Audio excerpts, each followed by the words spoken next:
Fábio Moraes falando aqui, e esse é mais um Negócios na Prática, quadro do Concretiza Podcast. Aqui eu converso com empreendedores que trazem dicas valiosas que eu gostaria de ter escutado no início da minha jornada, sobre gestão, liderança e performance. Já aproveita e comenta lá no Instagram, @concretiza.podcast, o que está achando. E se você sonha em reformar seu AP, conheça a nossa patrocinadora, a Decora Fit. Fazemos o seu projeto 3D, mostramos o orçamento completo e executamos a obra do início ao fim. Tudo com uma só empresa, com prazo e custo definidos desde o começo. Segue lá no Instagram, @decorafit_br ou acesse decorafit.com.br. Fala galera, sejam todos muito bem-vindos aqui ao Concretiza Podcast, aqui onde as ideias saem do papel e viram realidade.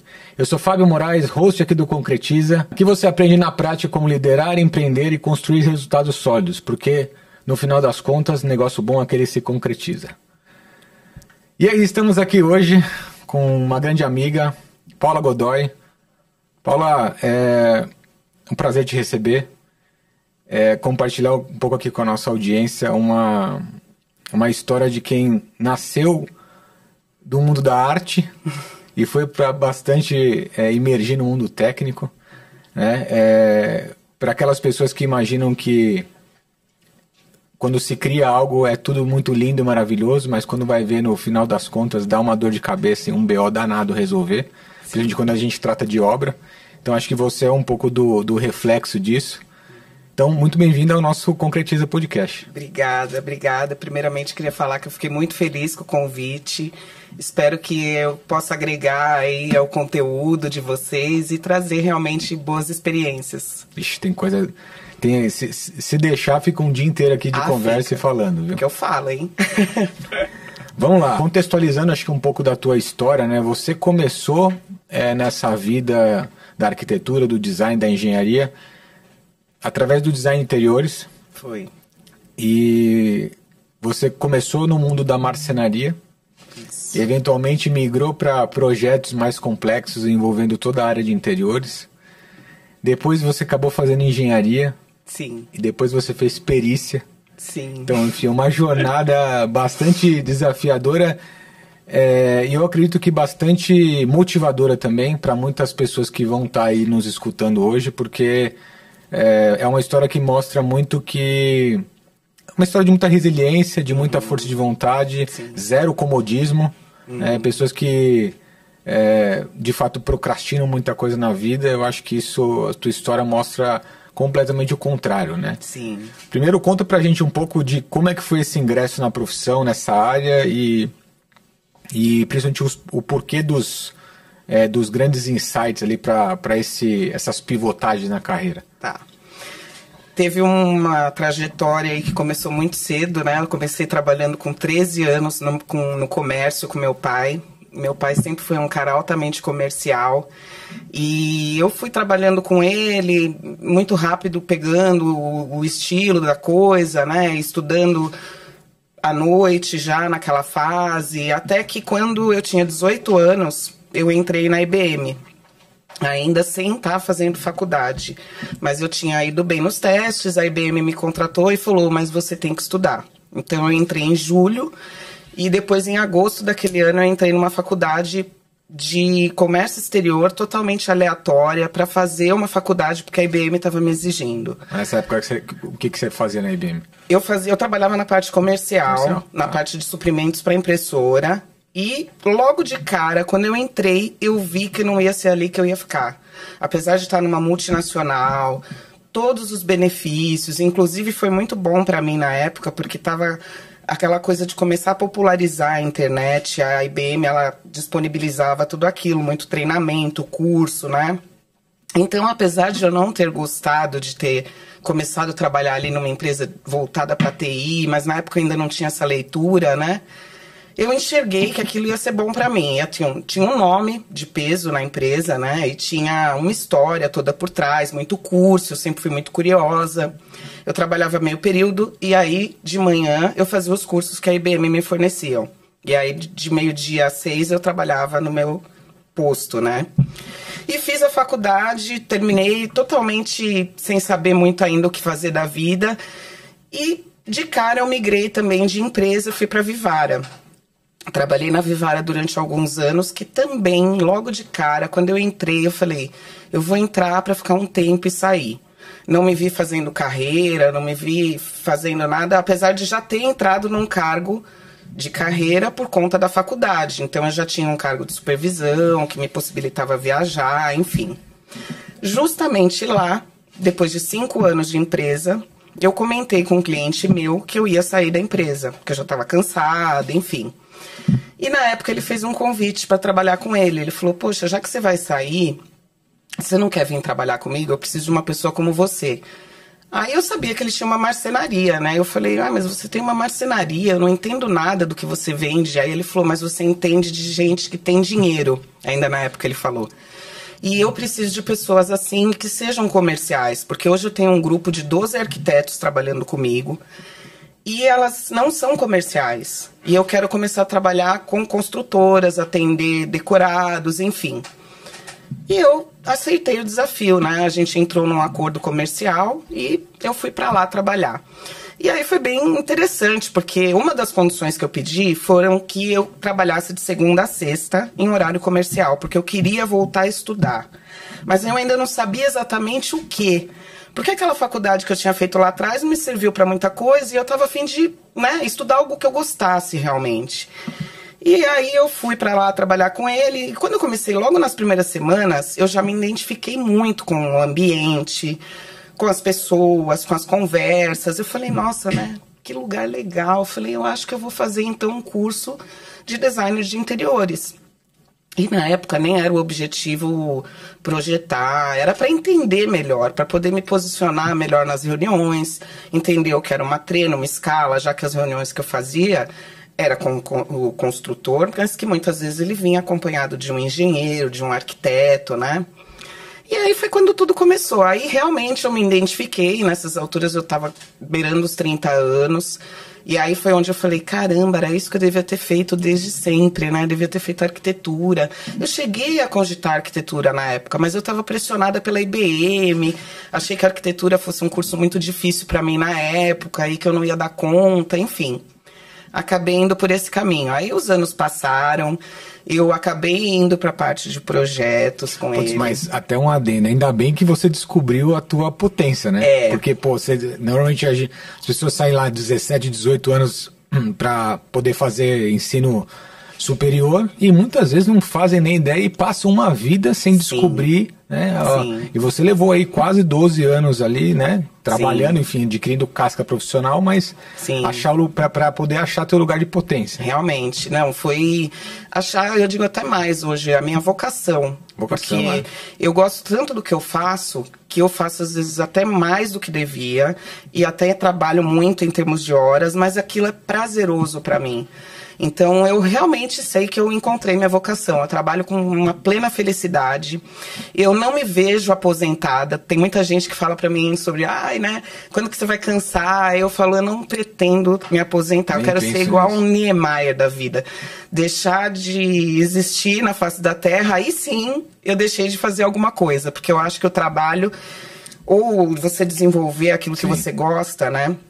É um estímulo realmente para a vitalidade da vida, né? Para você se sentir bem, se sentir útil, né?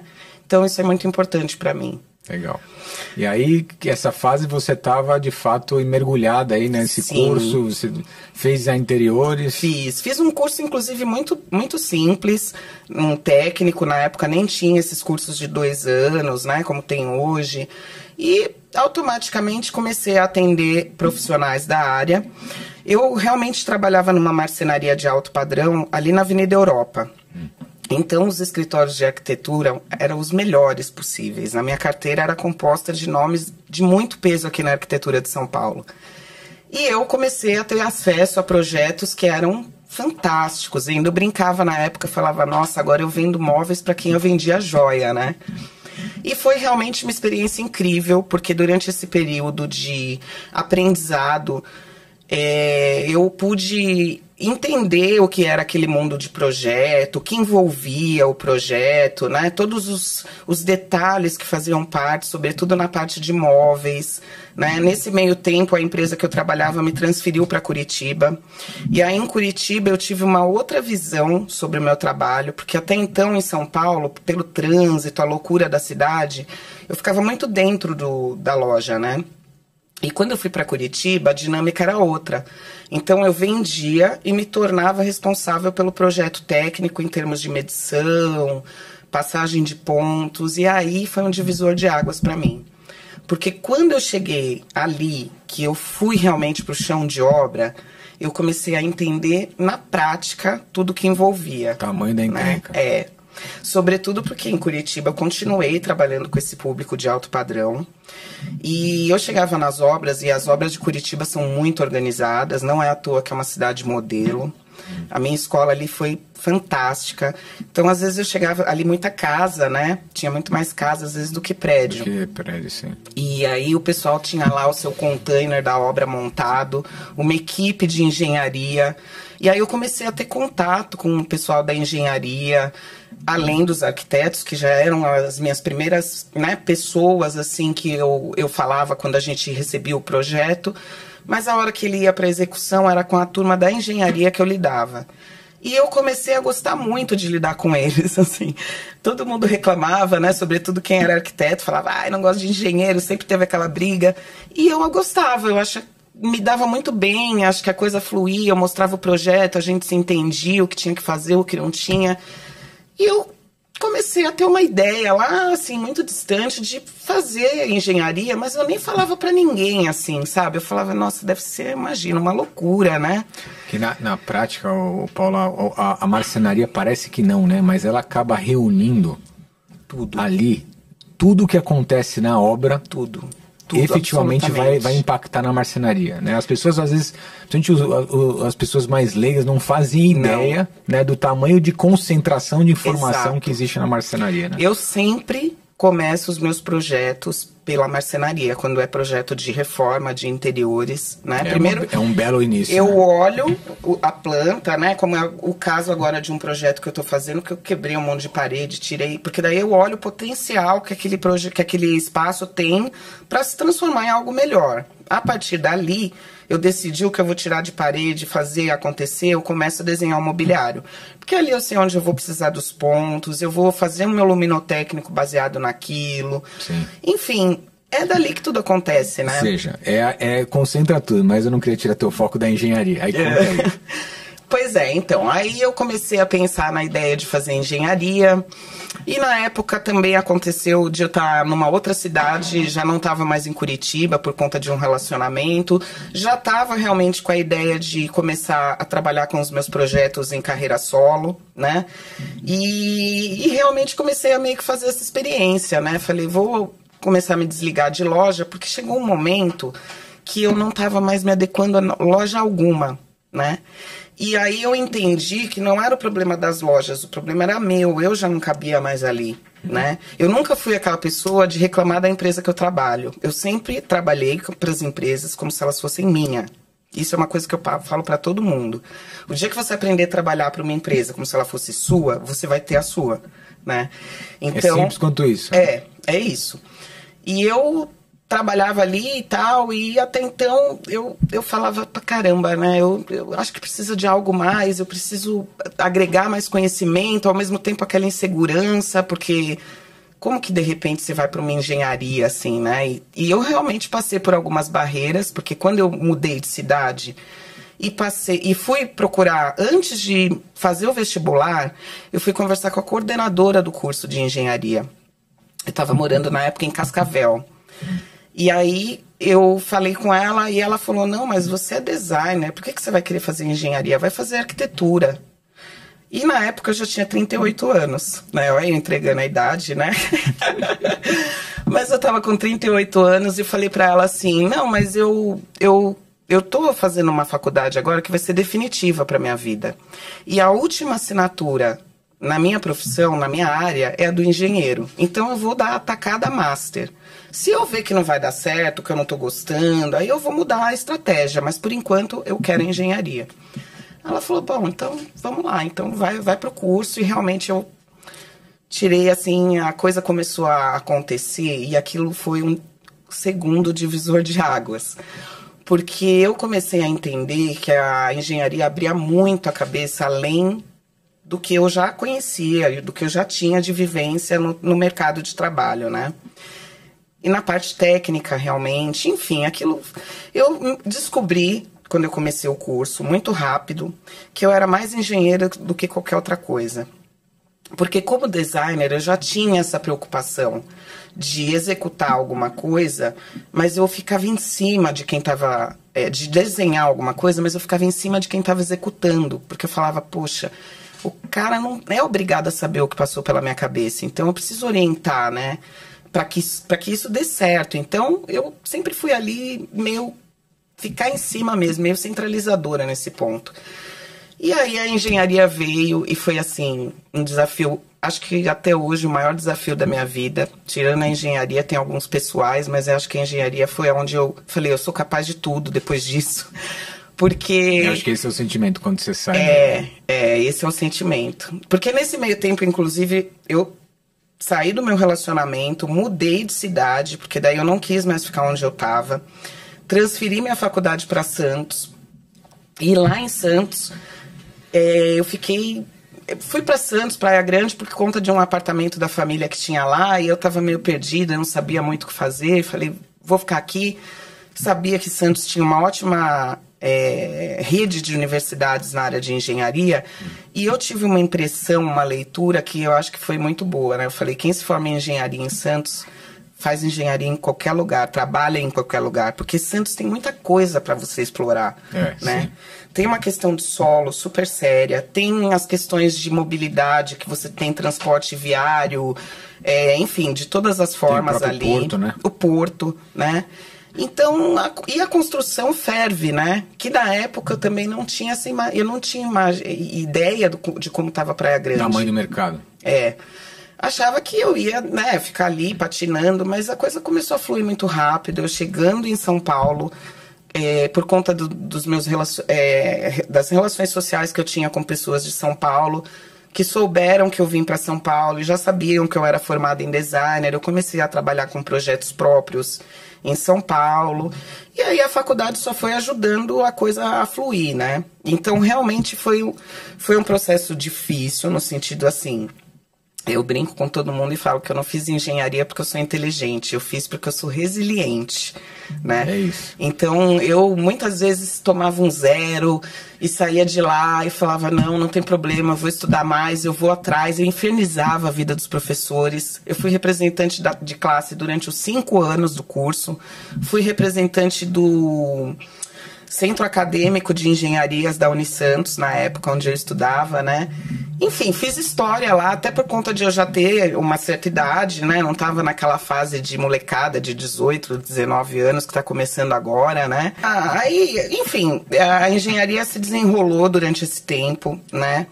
Que me deu uma felicidade imensa de poder tirar as minhas RTs, porque até então eu pedia sempre para alguma colega, né, que me ajudasse no desenho a emitir a RT. Então, eu sempre trabalhei com pessoas que já são formadas, até por conta de eu já pedir, né, óbvio que a gente sabe que essa turma que está se formando não tem muita experiência, mas...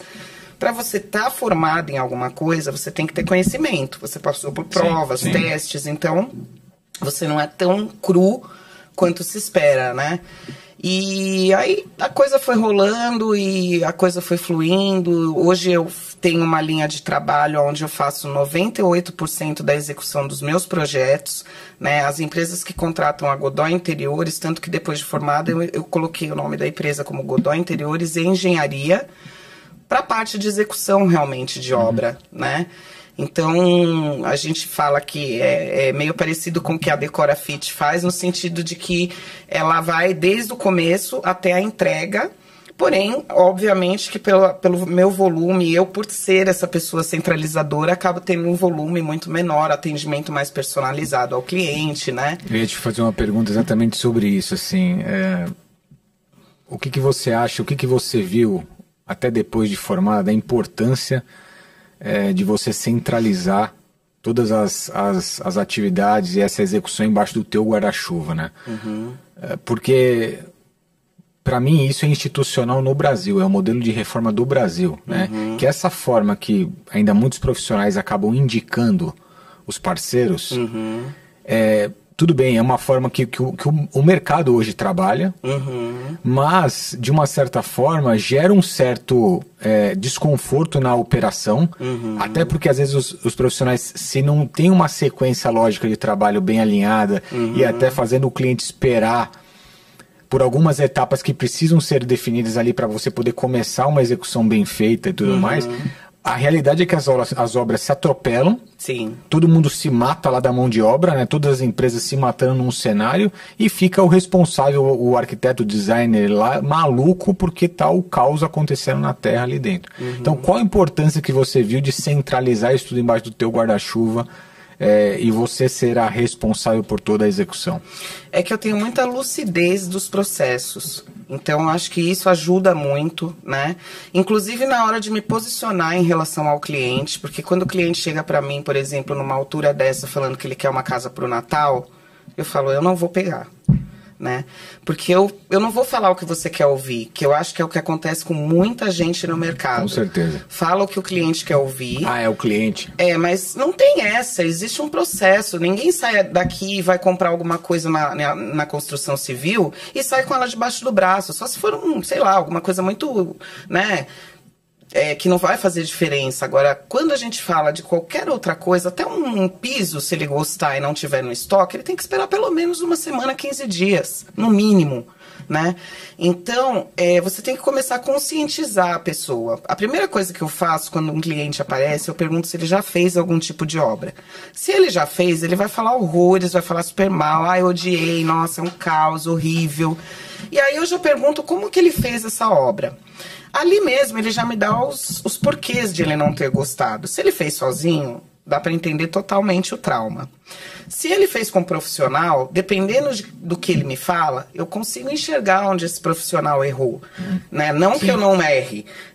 A questão eu sei enxergar os processos. Então eu posiciono ele. Primeiro eu tenho um tempo de criação. Primeira coisa que você vai ter que esperar é isso. Ah, mas eu não posso esperar tal tempo. Amigo, eu vou fazer um projeto para você que vai durar não sei quanto tempo aí da sua vida. Então, o que você prefere? Não é uma pastelaria, né? Que você vai lá, frita e tá tudo certo. Não.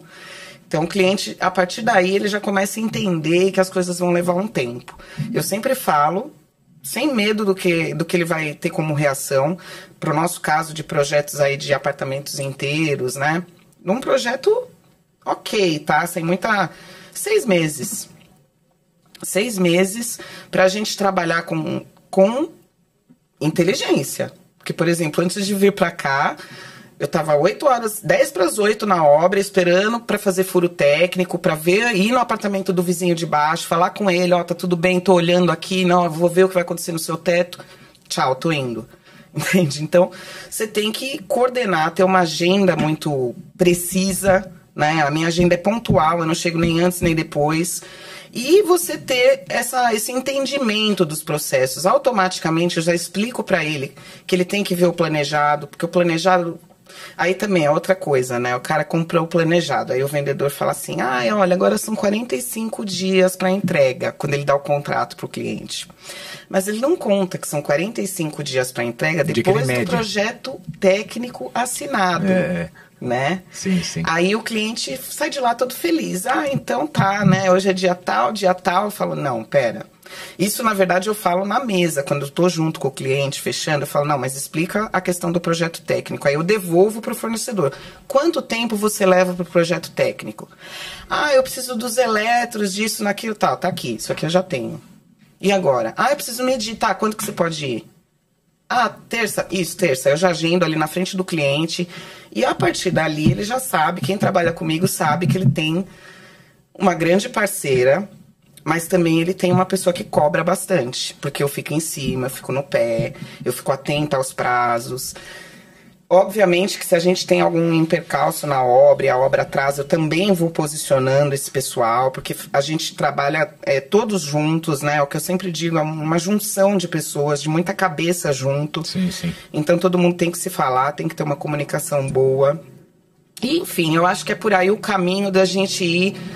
Obviamente que já aconteceu casos, eu tive já uma situação uma vez de um apartamento de 38 metros que eu estimei 4 meses de obra e ficou quase 1 ano. Mas por quê? Porque o cliente toda hora mudava de ideia, e aí de repente ele resolveu trocar as janelas quando estava tudo pronto, sabe? Então acontece, né? Mas aí também é uma questão de você saber quanto aquilo vai custar. Porque Sim, é o que eu sim. falo pro cliente. A gente pode tudo. A Seu questão bolso é, tá preparado. você vai pagar? Se você quiser que eu faça um viaduto no meio do seu apartamento, eu vou estudar e vou fazer. Tá tudo certo. Mas aí você vai ter que ver quanto você vai gastar. Pra reforçar o prédio, pra incomodar o vizinho, reformar a casa do vizinho. Então, é isso, né? Então, acho que isso vai tornando a coisa mais leve. Eu falo realmente as dores, né? O cliente, eu não espero o cliente vir e descobrir. Porque eu já começo o projeto falando, é uma relação de amor e ódio, né? Vai ter dia que você vai amar, vai ter dia que você vai odiar, porque incomoda, né? Vai dinheiro, mas no final dá certo. Eu acho que a gente teve algumas experiências no passado, né? E eu falo para algumas pessoas que acho que você é uma das poucas profissionais que eu vi se posicionar de uma maneira muito peculiar, assim. Porque o que eu mais via era assim, eu chegava com o 3Dzinho do braço, né? O cliente sai com o 3Dzinho, vamos contratar empreiteiro para já quebrar, né? Vamos colocar lá para fazer agilizar a demolição. E o dia a dia é que aquilo lá, você quebra, você faz, daqui a pouco você refaz tudo de novo. Exato. E você tá refazendo. Então esse vai e volta de informação e de serviço, retrabalho, dinheiro no lixo que acaba, eu acho que polemizando muito esse serviço de interiores, estressando essa mão de obra como um todo, todas as empresas envolvidas, e obviamente acaba refletindo isso também no profissional, né, que está atendendo o cliente. Então, eu acho que você foi uma das poucas profissionais que eu falei, não brinca com a Paula não, porque a Paula é brava, hein?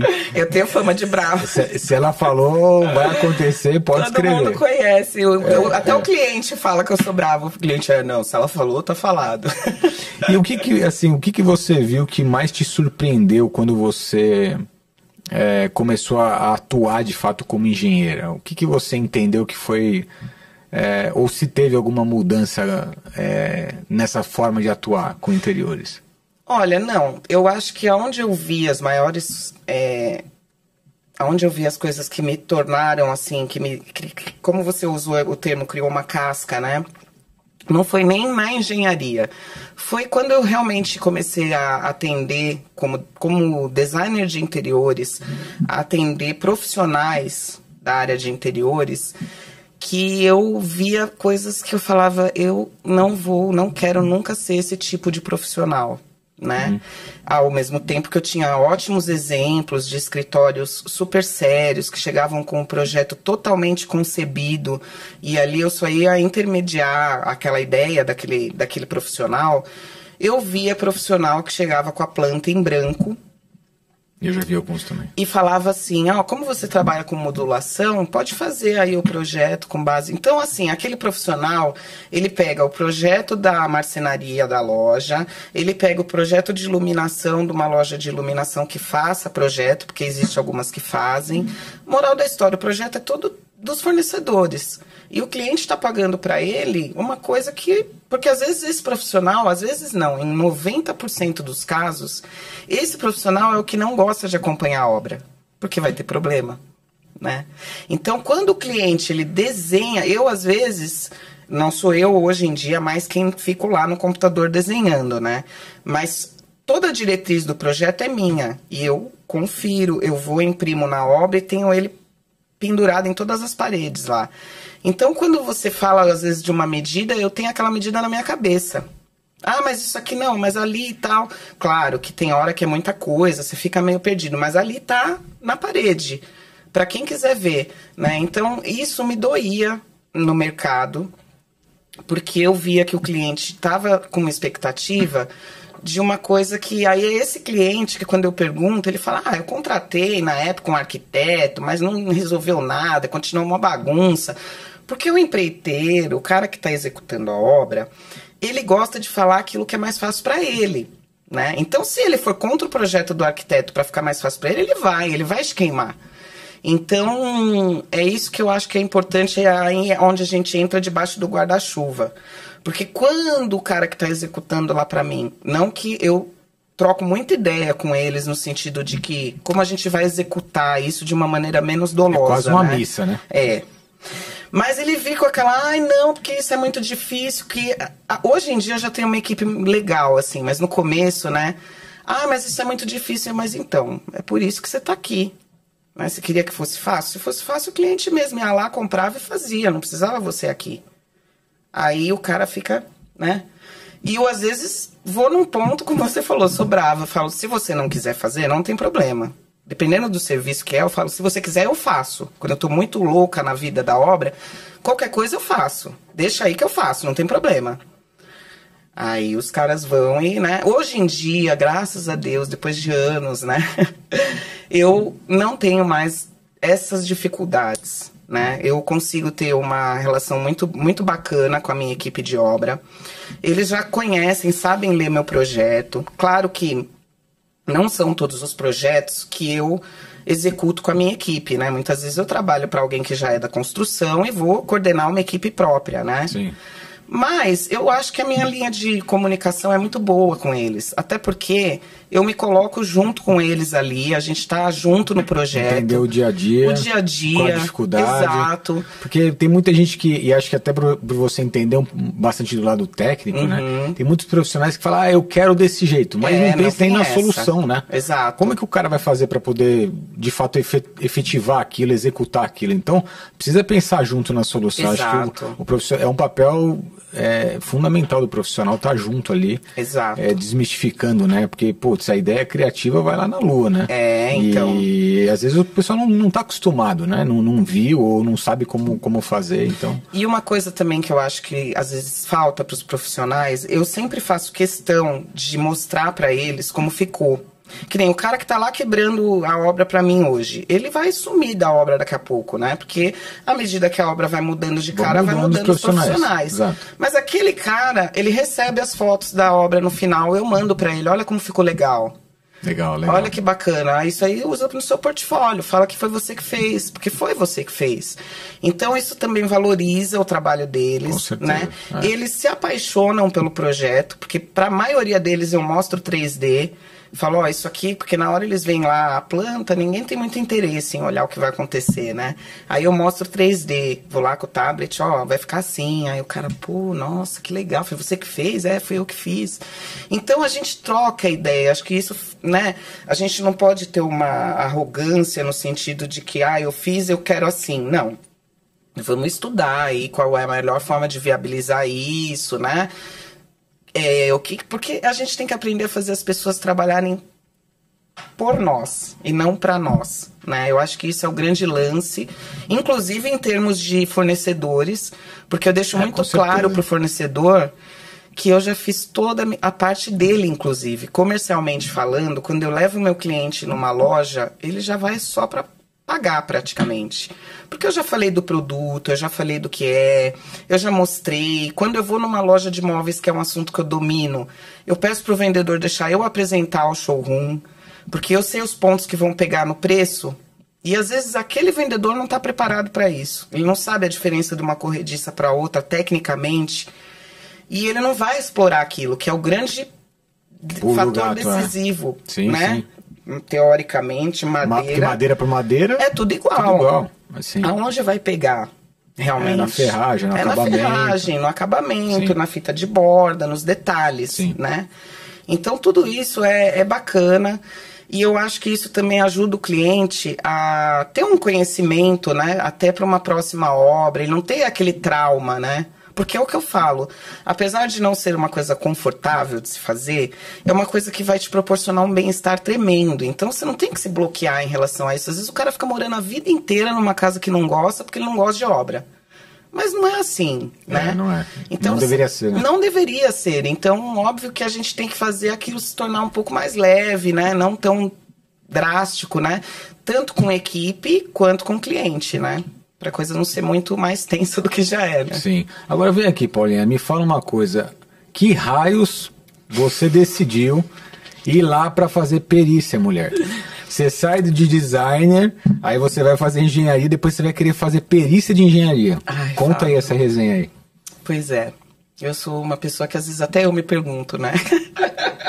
Ou coloca aqui, que cagada que tu viu na obra e falou assim, meu, eu acho que eu vou ajudar a resolver isso aqui de uma outra forma. Não, na verdade foi assim. O ano passado, mais especificamente, teve 2 fases aí. 2023 foi um ano que eu me dediquei muito aos esportes, né? Me dediquei muito. Eu sempre gostei de praticar atividade física. Na pandemia comecei a correr. E a coisa foi evoluindo, como eu sempre tive um preparo físico bom, eu comecei a correr bastante, fazer maratona, e aí eu fiquei alucinada naquilo, né? Então, 2023 eu tava...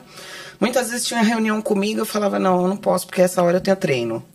Eu não posso porque não sei o quê. E eu fiquei seletiva.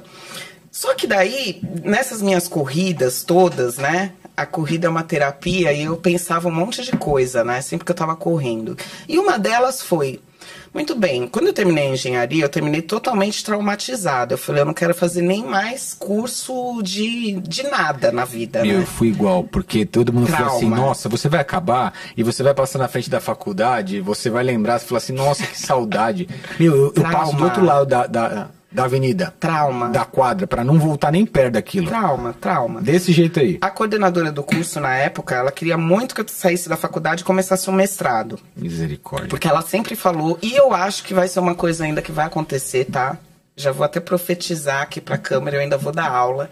Porque eu gosto do ambiente acadêmico, eu gosto de estudar, eu gosto de passar conhecimento e aprender, né? Então eu não descarto isso também. Mas na época ela queria que eu já saísse e fosse pra fazer o mestrado. E eu falei, pelo amor de Deus, mas nem que eu tiver uma bolsa de 100%, eu não vou fazer, eu não quero estudar, eu quero ficar em paz. E realmente fiquei. Eu me formei em 2020, entrou a pandemia. Aí eu fiquei frustradíssima, porque eu tava vendo, era tudo que eu queria, terminar a faculdade e começar a treinar de novo. Viver, né, sair, viajar, porque foram 5 anos de clausura, né? Literalmente. Tanto é que a própria Praia Grande, depois que eu comecei a sair, o pessoal falava, nossa, mas você mora aqui já há 5 anos? Eu nunca te vi. Eu falava, calma, que agora eu tô vivendo, né? Antes eu só existia aqui na Praia Grande. E aí eu passou realmente, né? E aí entrou a pandemia, eu fiquei chateada, porque eu falei, caramba, agora que eu vou começar a viver, não vou poder viver, o que tá acontecendo, né? Mas aí, em 2021, as coisas já estavam um pouco mais normais, e aí foi como eu comecei a correr. Aí corri 2021, 2022, 2023, que daí foi meu ápice, né? Foi os anos que eu fiz melhores tempos, enfim, aí eu tava mais técnica, aí mexi em alimentação, mexi nisso, mexi aquilo. E aí, na minha corrida, eu comecei a pensar, bom, legal, eu fiz engenharia. Hoje, o meu braço da empresa, 80% é interiores. Até então, na época, era quase que 90%, né? Interiores e as obras que eu executo. Eu falei, mas e aí? Eu vou fazer o que com isso agora, né? Eu vou ficar a vida inteira trabalhando o que eu sempre trabalhei antes de ser engenheira, né? Por que será, né? Então, comecei a pensar o que além de tudo que eu já fazia, eu poderia fazer para ter mais, sei lá, alguma coisa que agregasse, né, ao meu trabalho. E aí eu pensei, dava uma pesquisada, entrava na internet, via pós, via isso, via aquilo. E aí o algoritmo, né, como é muito inteligente, vai mandando informação. E aí eu comecei a receber informação de laudos periciais. E aí eu me lembrei que lá atrás, quando a gente fazia muitos trabalhos gigantescos, inclusive o TCC, que eu fiz sozinha na época, porque eu falei, não, se eu tiver que me estressar com alguém, vai ser comigo mesma, né? Eu peguei e falei assim, bom, aí os professores falavam, isso aqui é um laudo, quando vocês forem engenheiro, vocês vão fazer muito laudo. Só que ninguém fala exatamente sobre o que é o laudo, né? Até então, quando você vai fazer uma obra, tem prédio que pede um laudo de reforma, a maioria lá na Praia Grande nem pede. Enfim, é uma coisa muito superficial, né? Um laudo aqui, um ali, que você recebe, que você olha, que você faz. Mas eu comecei Aí eu peguei e tinha uma propaganda até do professor Murilo Reis, vou fazer uma propaganda aqui, porque o cara é bom demais mesmo. E ele estava falando sobre perícia na área de imóveis, para se cadastrar na Caixa, uma coisa assim. E ele dava um curso gratuito de 1 semana. Aí fui eu lá me inscrever no curso gratuito, né? Porque hoje em dia essa coisa da internet é maravilhoso, né? Só não tem informação quem não quer. E durante essa 1 semana que eu fiz o curso dele, que tinha certificado e tudo, obviamente que era a introdução para um curso maior de especialização, onde eu ia me aprofundar na área. E aí, mais uma vez, de cara, eu falei, nossa, não é que é legal isso aí? Por quê? Primeiro que ele fala, nesse mini curso dele, ele falava muito sobre avaliação de imóveis, que eu achei interessante, mas não me vi fazendo aquilo, né? Não que eu não goste daquilo, mas eu falei, eu não quero me cadastrar na Caixa, ter um compromisso com um banco, porque eu já tenho uma demanda de trabalho, né? Então, isso era legal para quem, de repente, não atua em nada. Me aprofundei mais e aí fui vendo que tinha outras coisas, né? Perícias bem mais complexas, enfim. E eu falei, pô, gostei disso aí. Aí fiz a especialização, comecei a aprender. E o ano passado, em novembro, eu fui num congresso de engenharia voltado para a área de perícias. E aí foi a consagração, ali mesmo eu já fechei a pós-graduação na área de patologias, né? Porque daí nesse meio tempo já começou a pintar um outro laudo. Porque daí eu falava para os clientes, né? Ah, eu tô fazendo laudo também. Aí, laudo, o que que é? Não, mas como que é e tal? E aí foi surgindo dos próprios clientes algumas situações. Por exemplo, eu fui fazer a reforma de uma casa, eu falei, olha, era legal a gente fazer um laudo de vizinhança. Aí, que é isso? Falei, eu vou lá nos vizinhos, atesto como tá a casa do cara, para que a gente, quando começar a obra, ele não apareça, essa rachadura aqui não tinha, tal. O cliente, nossa, é mesmo, né? E eu cobrei um valor irrisório, mais para aprender mesmo, né? E aí os professores também vendo esse interesse, porque uma coisa é fato. Quando você é interessado, as pessoas que estão dispostas a ensinar, elas depositam em você tudo que você imaginar. Com certeza. Né? E aí os professores mesmo da pós começaram a me ajudar e eu tirava dúvida quando era alguma coisa muito específica, né? Hoje estou terminando a pós, uma pós em patologia da construção. E venho atuando ainda de maneira tímida, né? Nos laudos, porque eu tenho feito mais laudo realmente para cliente final. Eu ainda nem me cadastrei em órgãos, por exemplo, de Tribunal de Justiça, para pegar a perícia judicial, porque a demanda é imensa desse trabalho. Imagina. E não tem gente, às vezes, qualificada para fazer, porque, teoricamente, quando você se forma, né, qualquer profissional técnico é um perito. Você tem conhecimento para testar um documento. Mas, óbvio que à medida que vai crescendo o tamanho do problema, você tem que ter conhecimento daquilo, né? E eu comecei a entender que, pela minha experiência de obra, acompanhar com muita construção, materiais, que é uma coisa que muita gente não tem conhecimento, e a gente que vem de interiores conhece isso muito bem. E realmente, assim, é um trabalho super prazeroso.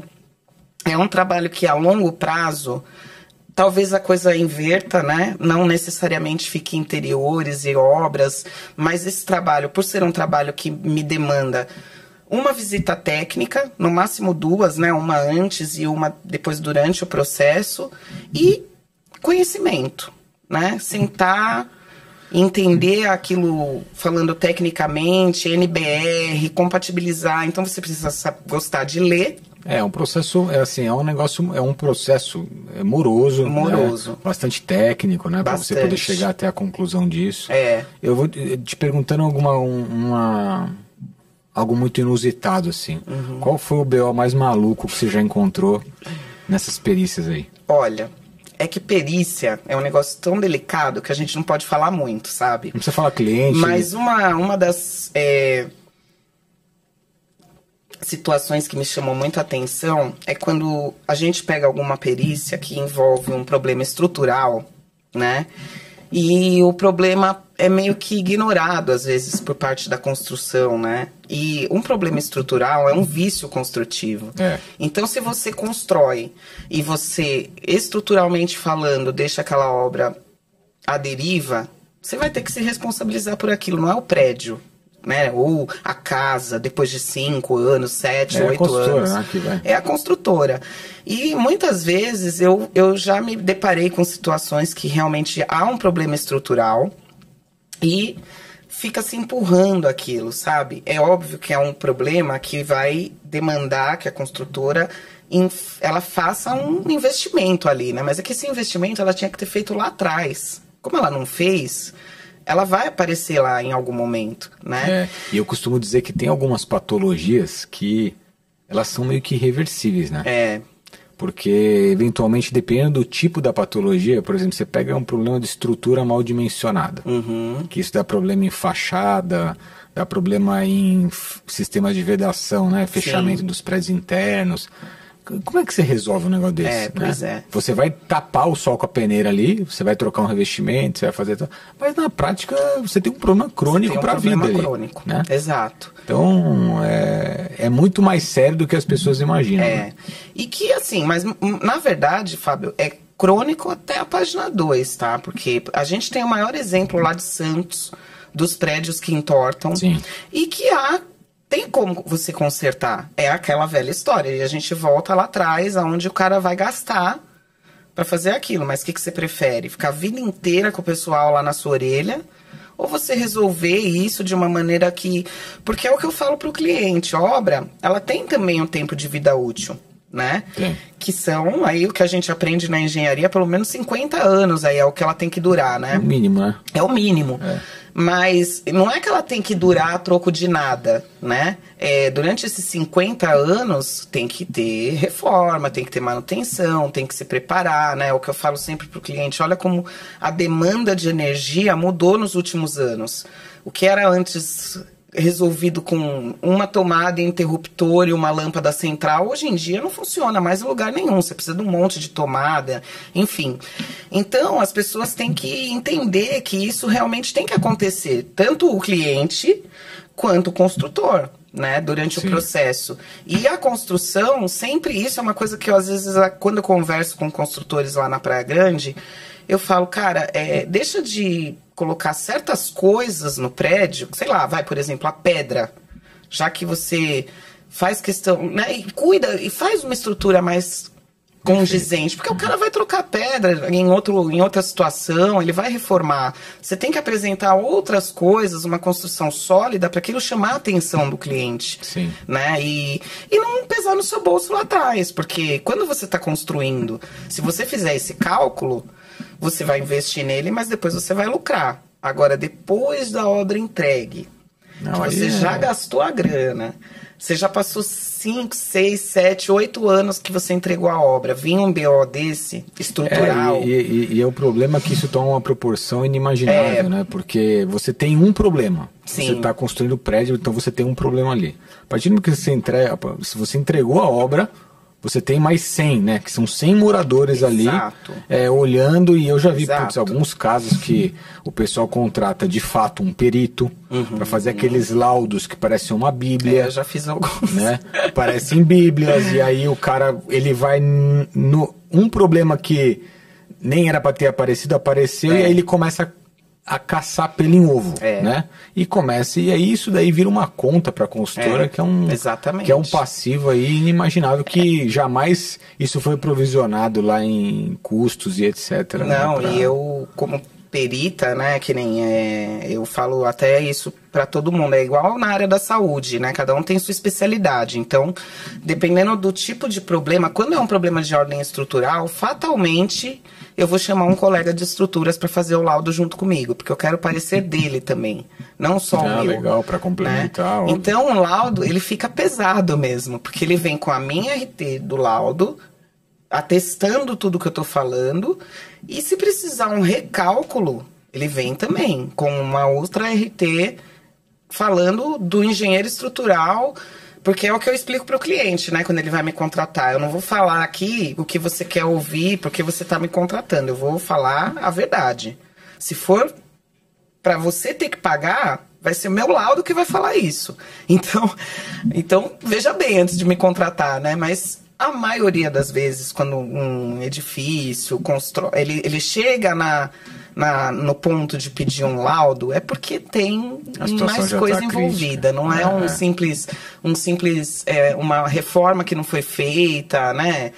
É alguma coisa mais séria, né? Então, sim. Realmente, assim, é um problema hoje que eu vejo que é uma pena que a gente tem uma demora tão grande na nossa justiça, né? Porque esses clientes que me contratam hoje, por exemplo, para fazer um laudo, se o lado de lá não aceitar o laudo, ele vai também contratar um engenheiro. Para contestar. E aí, quando os dois laudos se baterem, eles vão para o tribunal. E aí o juiz pede um terceiro laudo. É onde, às vezes, o processo fica anos parado. Sim, sim. Porque o juiz, ele tem que ser imparcial, né? Então, nem o meu laudo e nem o outro laudo vai servir de parâmetro. Porque, teoricamente, ele pode entender que eu estou beneficiando um e o engenheiro está beneficiando o outro, né? Sim. Então, ele fica na espera, que é, no fundo, aonde eu quero chegar. Lá, um pouco, daqui uns anos, mais para frente, eu quero chegar nesse tipo de laudo de justiça, né? Que realmente é um laudo que é o terceiro laudo, é o final. E aí aquele laudo vai definir qual dos dois lados estão com a razão, né? Legal. Mas não entrei ainda porque não dou conta. Porque a hora que você se candidata no tribunal... Misericórdia, imagina. Começa a aparecer laudo de tudo quanto é lado... E você tem que... Porque o juiz chama. E aí você fala que não vai fazer, que você não tem tempo, que não tem isso, que não tem aquilo. Você nunca mais vai ser chamada. Sim. Né? Então, a hora que eu realmente colocar meu nome lá, é porque eu quero ter mais tempo para fazer isso. E mais conhecimento também, né? Porque agora os laudos que eu vou pegando vão me agregando. Eu vejo mais os dois lados da moeda, né? Sim. Então, foi assim que surgiu o laudo. Legal. Bom... Caminhando aqui pro bloco do fim, senão a gente vai ficar aqui mais algumas horas, né? Sim. Olhando um pouco dessa jornada, né, que você acabou indo de ponta a ponta, né? Desde a criação até tudo, varreu da parte técnica, a entrega, e agora está se desdobrando para outras esferas aí da engenharia. O que você entende que seria o profissional do futuro nessa área da construção, de reformas? O que seria o estereótipo de um bom profissional? Bom, eu acho que não só na área da construção, né? Qualquer área que a gente atue numa linha de técnica, primeira coisa é aquele cara que ele tem que ser incansável no quesito estudo. Ele tem que estar sempre buscando conhecimento, porque o mundo, sobretudo hoje em dia, né? Ele está muito rápido e as informações, elas se diluem muito rápido, as coisas mudam muito rápido, né? Hoje em dia... A cada ano que você vai numa FEICOM, você vê coisas totalmente diferentes uma da outra, soluções, né? A tecnologia sendo usada a nosso favor. Então, um profissional que ele não está dentro dessa pegada, ele vai ficar para trás, né? Não adianta ele se formar, ele pode ter feito a melhor universidade do mundo, mas se ele não tiver...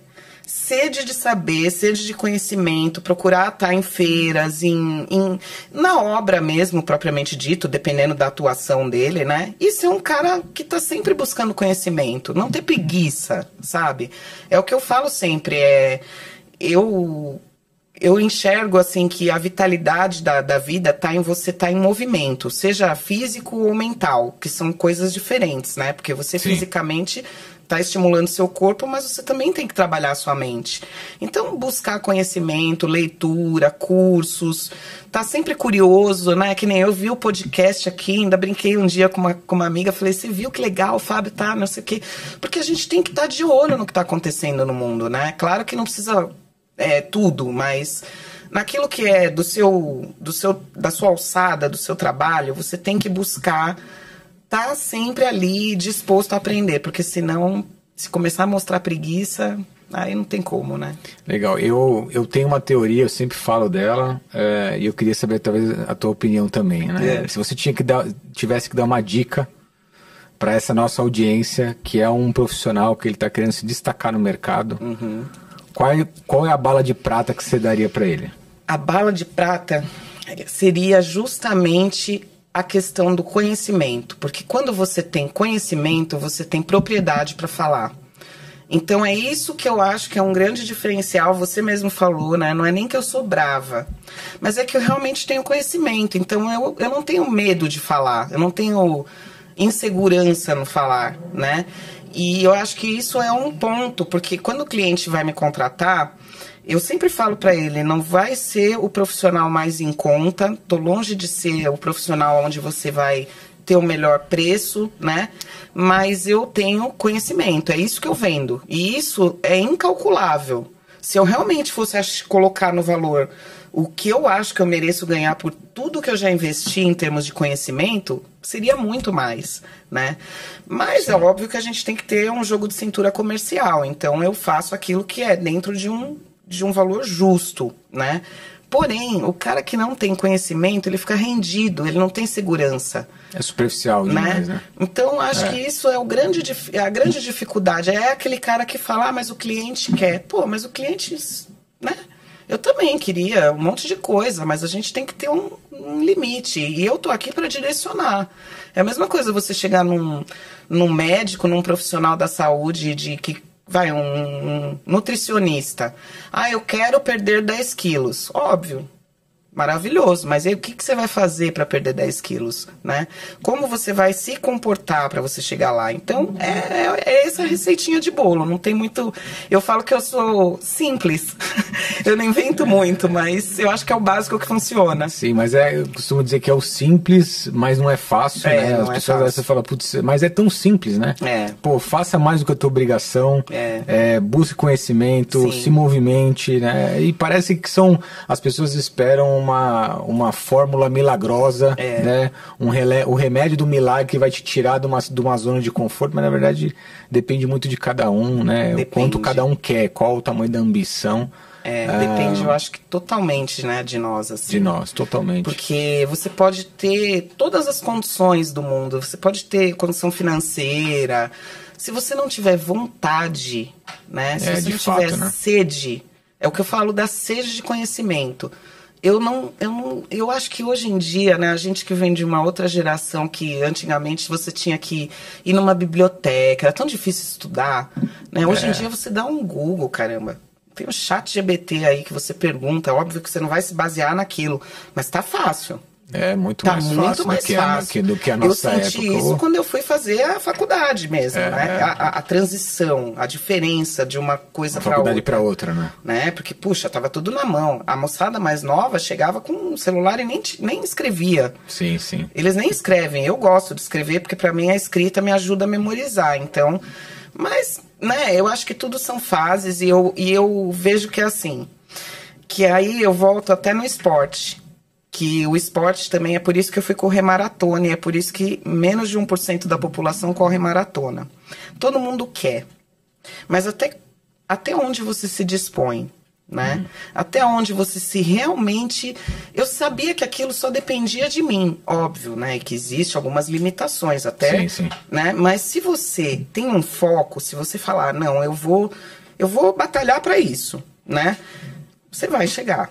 Eu sou uma pessoa que eu falo de carteirinha aqui, que até hoje não teve absolutamente nada que eu falasse que eu ia fazer, que eu não fizesse. Porque realmente, quando eu falo vou fazer, é porque eu estou disposta a fazer. Eu vou dar toda a minha energia para fazer aquilo acontecer. Né? Então, eu acho que é isso que falta em muita gente.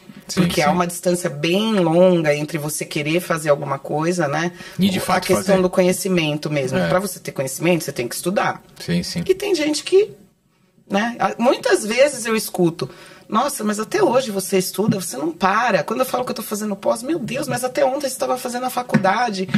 Por que você tá... Você não acha que você já tá, né? Não é financeiro. De novo, é essa sede, né? Essa busca para agregar, né? Agregar. Então, acho que isso é uma coisa que faz o diferencial. Show. Bom, Paulinha, se deixasse aqui, a gente falava mais umas 2 horas. Eu queria muito te agradecer. Acho que foi uma baita aula inspiradora aí para... Acho que tanto de carreira quanto de superação também, né? Porque acho que conquistar esse mercado aí sozinha não é fácil. Então, assim... Obrigado demais pelo convite. Pela tua presença aqui. Como que o pessoal te acha? Deixa aí os teus contatos, o pessoal poder te encontrar.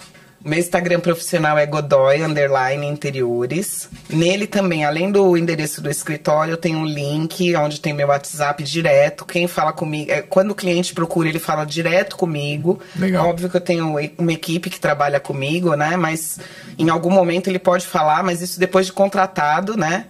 No primeiro momento a conversa é sempre comigo. Show. Obrigado de novo. Eu que agradeço. Pessoal, e deixa aqui para mim nos comentários qual é a maior mudança que você tem notado nesse mercado. Siga aqui o nosso canal do podcast, tanto no YouTube quanto no Spotify. Ative o sininho aí para receber novas notificações. Vocês me encontram lá no Fábio G. Moraes no Instagram ou no Fábio Moraes no LinkedIn. Foi um prazer estar aqui com vocês. Até a próxima. Um abraço. Valeu.